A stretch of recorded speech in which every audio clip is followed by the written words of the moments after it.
Hello guys. तो इस tutorial में हम लोग बात करेंगे टेबल का रो स्पैन के बारे में। पिछले वीडियोस में मैंने आपको टेबल क्रिएशन हम दिखा दिया था और आपका कॉल स्पैन भी मैंने आप लोगों को समझा दिया था। आई होप कि आप लोगों को अच्छी तरह से समझ में आ गया है। अगर आप लोगों को कभी भी कुछ भी प्रॉब्लम हुआ तो आप लोग मुझे मेल कर सकते हैं। मेरा कॉन्टैक्ट में मेरा मेल आईडी और डिस्क्रिप्शन में भी मेरा मेल आईडी दिया हुआ है। अगर आपको किसी भी टाइप का हेल्प चाहिए होगा कमेंट सेक्शन में बोल सकते हैं या फिर मुझे मेल कर सकते हैं। तो चलिए अभी ये वाला वीडियो को हम लोग स्टार्ट करते हैं। तो पहले मैं एकदम बेसिक जो टेबल का स्ट्रक्चर है वो मैं बना लेता हूँ।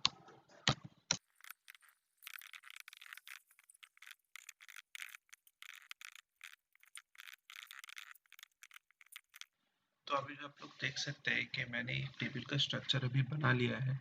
जो टेबल अभी दिखने में कुछ इस तरह सा लग रहा है, जिसमें बॉर्डर वगैरह कुछ डाला हुआ नहीं है।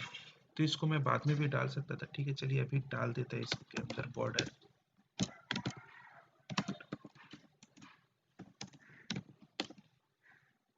चलिए अभी तो ठीक ठाक ही लग रहा है। यहाँ पर देखिए कि आप लोग राइट हैंड साइड में जो इमेज देख पा रहे हैं अभी स्क्रीन में, ठीक है, जहाँ पर $50 लिखा हुआ है रोज पेन करके, तो यहाँ पर वो वाला दिख नहीं रहा है। तो मैंने यहाँ पर अभी तक डाला नहीं है। यहाँ पर देखिए कि कॉल स्पैन के टाइम में हम लोग क्या करते थे कि अगर हम लोगों को दो कॉलम को स्पैन करना है तो हम लोग सिंपली लिख देते थे कॉल स्पैन 2 या 3 या फिर 1, जो भी आपको लिखना था, जितना भी कॉलम आपको स्पैन करना था आप वहां पर लिखते थे। लेकिन रो के लिए कैसे होगा? कॉल स्पैन कैसे काम करता था? स्ट्रेट कॉलम टू कॉलम काम करता था। लेकिन रो स्पैन रो टू रो काम करेगा। इसीलिए हम लोग क्या किए, यहाँ पर देखिए जनवरी और फेब्रवरी लिखा हुआ है और यहाँ पर लिखा हुआ है 1080, लेकिन यहाँ पर कुछ डाला गया नहीं है।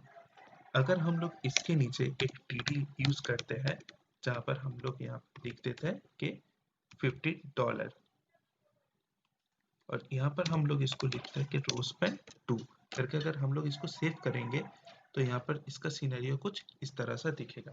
देखिए रोज पेन हो चुका है। जहाँ पर हम लोग यहाँ पर पूरा ब्लैंक दिख रहा था, यहाँ पर देखिए ऊपर का और नीचे का दो रो को स्पैन करके यहाँ पर $50 आ चुका है।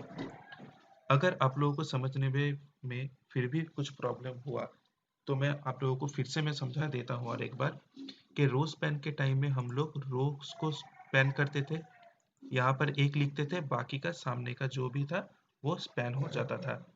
लेकिन रो के लिए हम लोग क्या करेंगे, अगर हम लोग किसी भी टीयर के अंदर एक टीडी में रो स्पैन करेंगे 2 या फिर 3, तो नेक्स्ट जो टीयर रहेगा उसमें हम लोगों को एक एक करके रो कम लिखना है। मतलब यहाँ पर जैसे कि हम लोग लिखे थे कि TD1 TD2 था, नेक्स्ट वाला हम लोग स्किप कर दिए। क्यों क्यों क्योंकि हम लोग रो स्पैन किया है, ऊपर का जो है वो स्पैन होके नीचे भी ही आएगा। ठीक है। अगर आप लोगों को कुछ भी प्रॉब्लम हुआ तो मुझको ईमेल कर दीजिएगा, मैं आप लोगों को हेल्प कर दूंगा। तब तक के लिए बाय।